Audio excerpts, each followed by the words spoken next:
México había quedado desangrado. En 1848 tuvo que firmar el Tratado de Guadalupe Hidalgo, por el que le tuvo que ceder la mitad de su territorio a los Estados Unidos.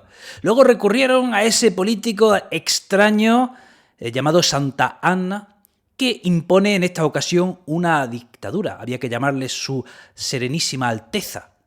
Este va y le sigue cediendo terrenos a los Estados Unidos. Le vende, por ejemplo, el territorio de la Mesilla.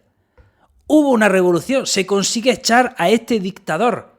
Y ya por fin, en 1857, impulsado por un indígena abogado llamado Benito Juárez, se consigue aprobar la Constitución de 1857.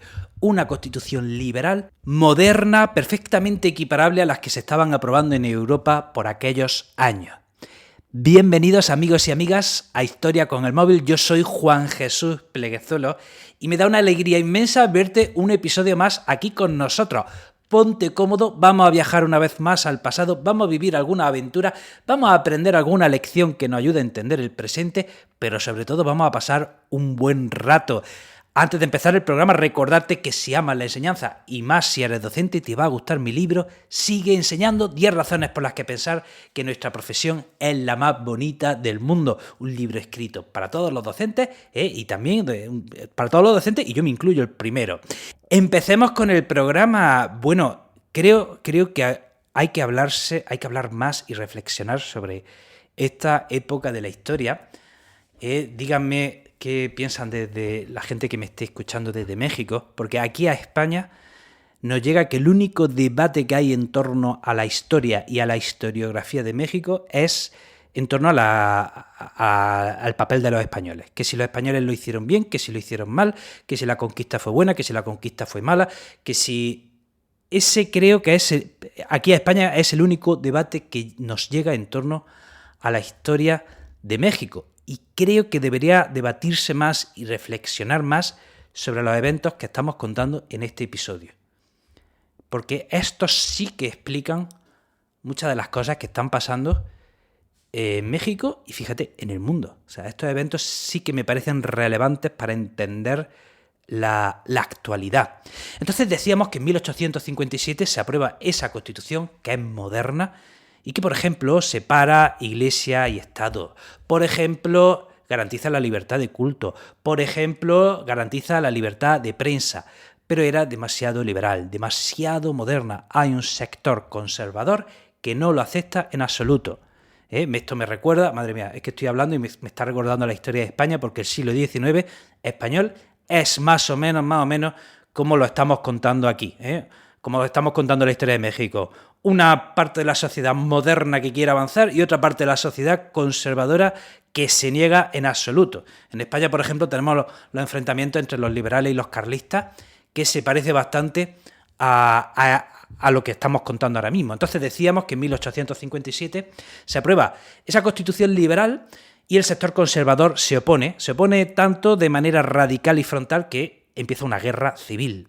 Empieza una guerra civil con dos presidentes, un presidente conservador y uno liberal. Los conservadores consiguen instalarse en la capital y ponen primero a un presidente llamado Zuloaga y luego otro presidente que se llama Miguel Miramón.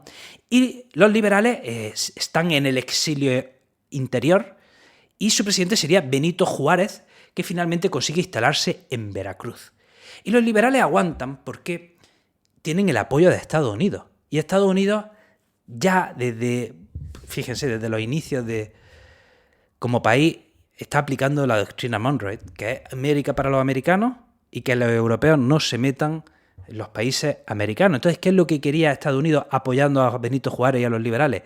Evitar interferencias europeas, ¿vale? Y es más o menos así que los liberales consiguen aguantar y finalmente en 1860, a ver si lo digo bien, en la batalla de Calpulalpan, los liberales consiguen derrotar a Miramón y a las fuerzas conservadoras y ya en el año 61 Benito Juárez entra triunfante en México, se proclama de nuevo presidente de México y empieza su labor reformista, su labor para modernizar el país. Esperemos que esta vez tenga éxito, esperemos que esta vez le vaya bien, pero no pudo ser. No pudo ser porque ¿qué le pasa a un país que viene de una guerra civil, que anteriormente viene de una guerra contra Estados Unidos. ¿Qué le pasa a un país así? Pues que está arruinado, que no tiene dinero, o peor que no tener dinero, estar endeudado, deberlo. Peor que no tener dinero es deberlo, ¿no? Bueno, pues eso le pasaba a México, que estaba endeudado, y de manera bien intencionada el presidente Benito Juárez dice, bueno, mira, vamos a suspender el pago de la deuda durante 2 años, que vamos a seguir pagando, que seguimos pagando, pero que vamos a hacer solo una suspensión de pago durante 2 años y dentro de 2 años hablamos. Pero, como ya he explicado en episodios anteriores, y en el de la guerra contra Estados Unidos, ¿qué pasa en política internacional cuando una potencia ve claramente que es más fuerte que otra? Pues que acaba imponiendo su fuerza y punto. Y luego ya se buscan los argumentos para justificar tu imposición de la fuerza. Pero esto ha sido así a lo largo de la historia. Cuando un país es más fuerte que otro, se impone y luego ya se buscan las razones que justifiquen esas acciones. Es entonces que Francia, Inglaterra y España, fíjense, se unen para mandar una expedición a México y reclamar el pago de la deuda. Y se unen con su ejército. Llegan a México y, bueno, el gobierno les dice, les pide tiempo para negociar, dadme tiempo, por favor, todo va a ir bien. Y España e Inglaterra dicen, venga, vale, nos fiamos de ti, nos pagan más adelante. Pero Francia no. Francia ve su momento. En Francia estaba Napoleón III, que quería emular a su tío y quería, pues si su tío, yo que sé, había controlado Europa entera, lo mismo Napoleón III estaba pensando en que podría repetir lo mismo incluso con territorio en América, y a Napoleón III se le ocurre crear en México pues un imperio aliado, un imperio títere de Francia, que le fuese leal a Francia. De alguna manera su tío hacía eso, ¿no? Napoleón Bonaparte en España, por ejemplo, impuso a su hermano, ¿vale? Y eso hacía por los distintos países que conquistaba Napoleón Bonaparte, imponía familiares suyos como reyes y creaba estados satélites y leales a su figura. Pues quizá eso es lo que pretendía Napoleón III. ¿Y quién impone? ¿Y qué hace Francia? Pues por la fuerza quiere imponerse, pero oye, los mexicanos resisten en la batalla en Puebla. El general Ignacio Zaragoza en 1862 consigue resistir a los franceses, y los franceses se tienen que retirar, pero no se dan por vencidos y regresan un año después con 30.000 hombres. Ya en 1863, otra vez en Puebla, los franceses se imponen e imponen a un emperador, al archiduque austriaco llamado Maximiliano de Habsburgo. Maximiliano y su esposa Carlota de Bélgica llegan a México en 1864 y se instalan en el castillo de Chapultepec. Y bueno, son recibidos con fiestas, vítores. ¿Y qué pasaba? Maximiliano era un reformista, tenía ideas, tenía todo el poder, ¿vale? Era un emperador, otra vez se instala un imperio en México, ahora hablamos del Segundo Imperio Mexicano, pero tenía ideas liberales moderadas. Y quería iniciar ciertas reformas, respetar algunas reformas que se había iniciado en el periodo de 1857, y quería imponer otras reformas, por ejemplo, limitar los privilegios de la Iglesia, buscar una política conciliadora, y esto a los conservadores no les gusta. Los conservadores ven en esta política una amenaza. Pero es que los liberales tampoco se han rendido. O sea, Benito Juárez sigue en la resistencia. ¿Y qué sucede? Bueno, pues la suerte sonríe a la resistencia, porque en 1865 ha terminado la guerra de secesión en Estados Unidos, y los americanos ya desde el principio como de su historia, están aplicando la doctrina Monroe, que es América para los americanos y que los europeos no interfieran en América, que las naciones americanas quedan bajo su órbita. Así que el presidente Washington le pide a Napoleón III que retire sus tropas francesas de México. O sea, Maximiliano está gobernando México, pero de alguna manera estaba con el ejército francés. O sea, el poder de Maximiliano en México se seguía sosteniendo con el ejército francés. Y Napoleón III dice, bueno, vale, ¿por qué no?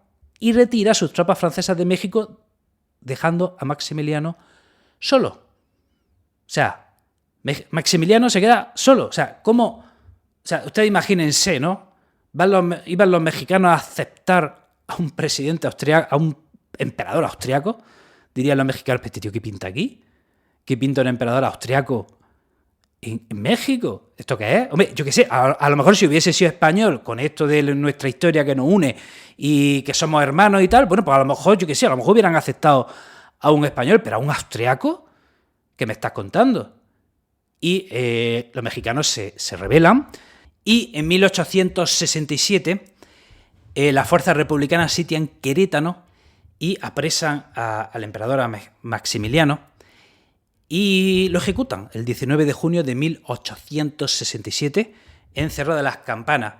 Y este asesinato a mí siempre me ha llamado mucho la atención porque yo, bueno, si escucháis este podcast, sabéis que soy un loquísimo fan acérrimo de los impresionistas, ¿vale? Y Manet retrató este suceso, el asesinato del emperador Maximiliano, inspirado en el cuadro de Goya, los fusilamientos del 3 de mayo, pues él retrata este asesinato que es un cuadro frío, una escena fría. Parece que los soldados están haciendo una acción absolutamente rutinaria y se están cargando a un ser humano. Y encima hay colores chillones. Es un cuadro que llama bastante la atención, que espero que busquéis si no sabéis del que estoy hablando. Y hasta aquí el programa de hoy, querido amigo, querida amiga. Te recuerdo que tengo un montón de proyectos relacionados con la educación, que puedes estar al tanto de todo ello en mis redes sociales. Te dejo los enlaces en las notas del programa. Te mando un abrazo enorme y nos vemos en el próximo episodio.